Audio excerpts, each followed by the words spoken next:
Hello, and welcome to the Smart Injury Doctors Podcast, the injury market's top program for doctors, lawyers, and insurers who want to gain greater insight on how to improve patient recovery results and deliver better services in the U.S. injury market. Please welcome your host, Dr. Jeffrey Allen Kronk.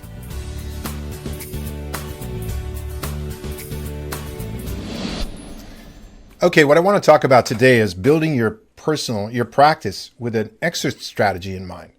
A lot of doctors don't build with an exit strategy in mind. And I know when I was a young practitioner, I never even thought about this. I never even, thought about, okay, we want to build a business with an end or an exit in mind. Maybe the exit is, hey, I'm going to sell my practice in 5 years and I'm going to make a profit off my practice and I'm going to develop another one if I want to. Or maybe your strategy is, hey, I'm going to build multiple clinics and then I'm going to sell the package of multiple clinics, or I'm going to have somebody come in and work these clinics for me.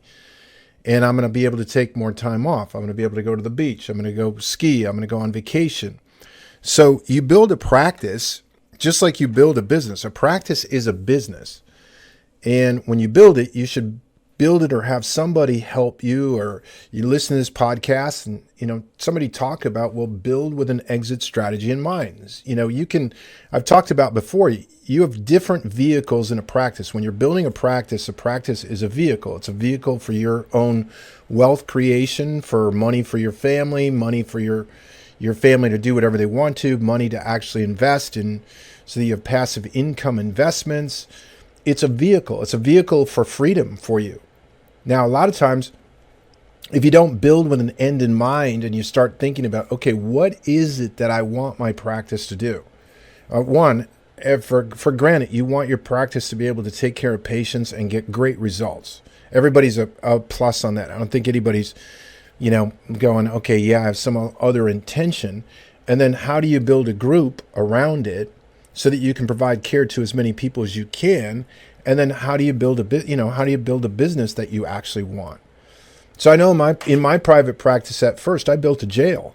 I built an absolute brilliantly developed jail. So some of you can relate to this. I built a practice where I was the practice. I was the brand of the practice. People, they had headaches for 20 years. I got them out of that. Or they had neck pain for 2 years and I got them out of that. Or, whatever the situation was, I became the brand, so that if I ever left or wanted to go off, and take a vacation, I lost a week's worth of patient flow. So, if I left on vacation, 150 to 250 patients might not have come in.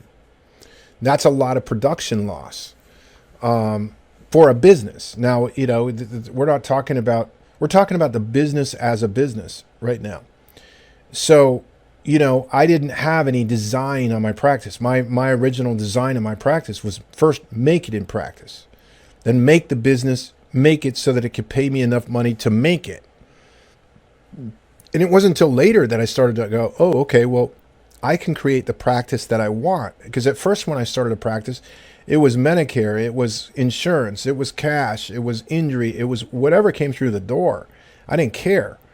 And I had a scarcity mentality of, look, I got to take everything under the sun, moon, and stars. And yes, a lot of times when you're starting a new business, you are that way. But then later in my private practice, I said, oh, well, wait a second. What do I really like to work on? And for me, it was injury work. Now, the beautiful thing about injury work, especially if you're when I talk about, hey, look at your exit strategy. You should look at, I don't care where you are in private practice. I don't care if you're just about ready to get done in private practice, you're looking to sell your practice, you're in your 30s and you're just starting out and you got all the horsepower, you're in your 40s and you got horsepower, plus you got a lot of experience.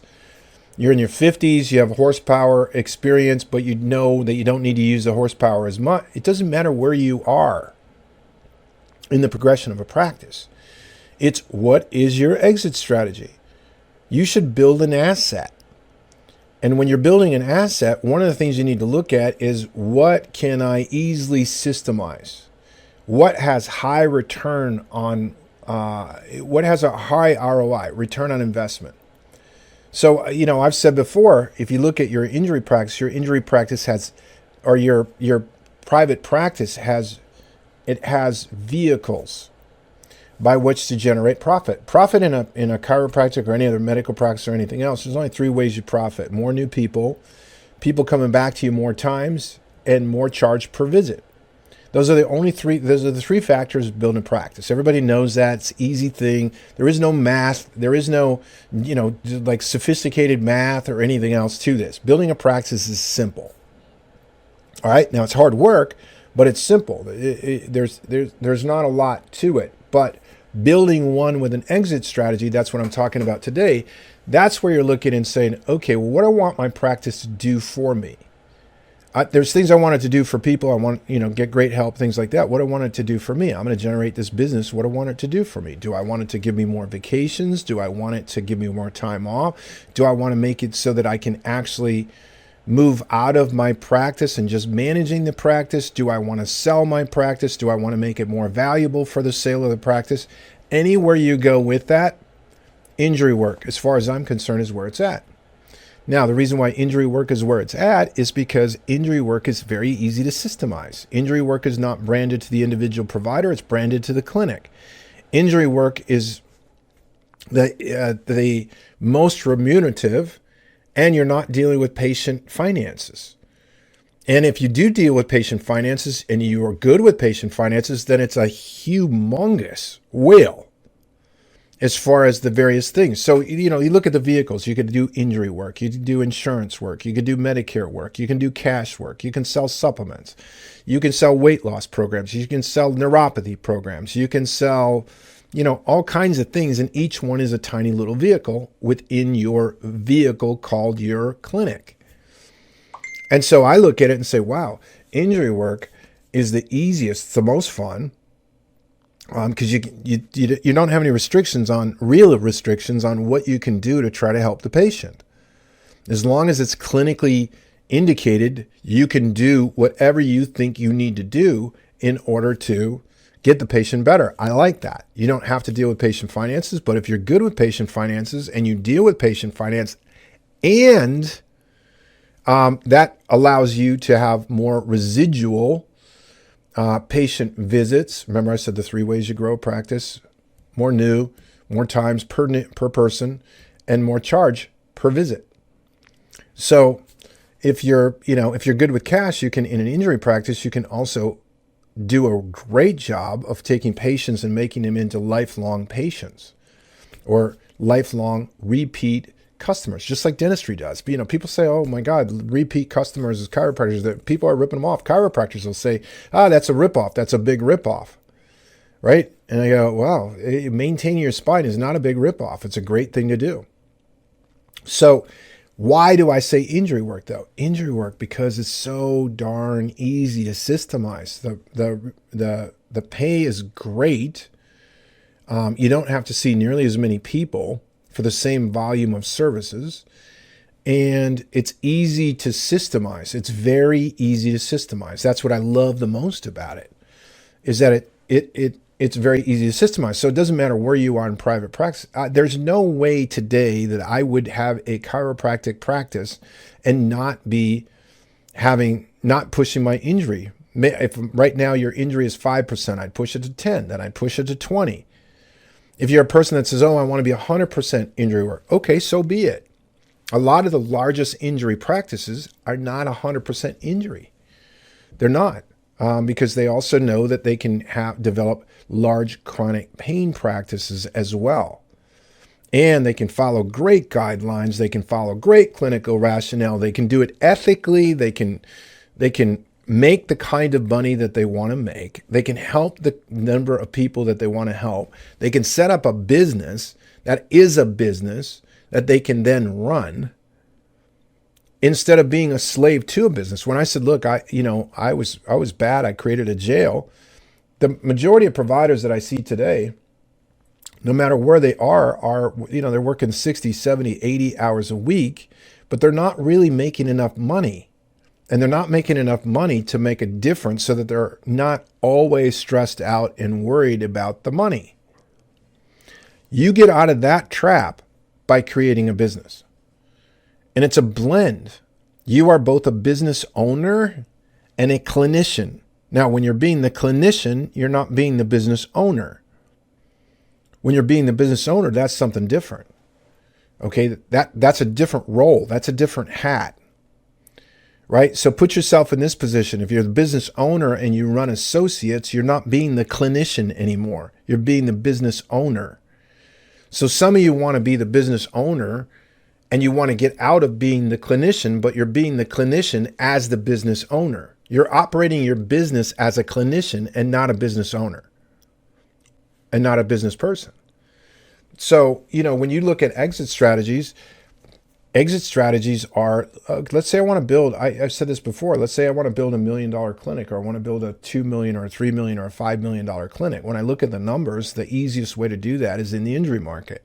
Now, the easiest way to transition it into the sale is in have it also be where it's a portion or a large portion of it is injury work. I've had providers in our program that have had public companies look to buy their injury practices because they're consolidating injury work. There's going to be a consolidation in this country of practices.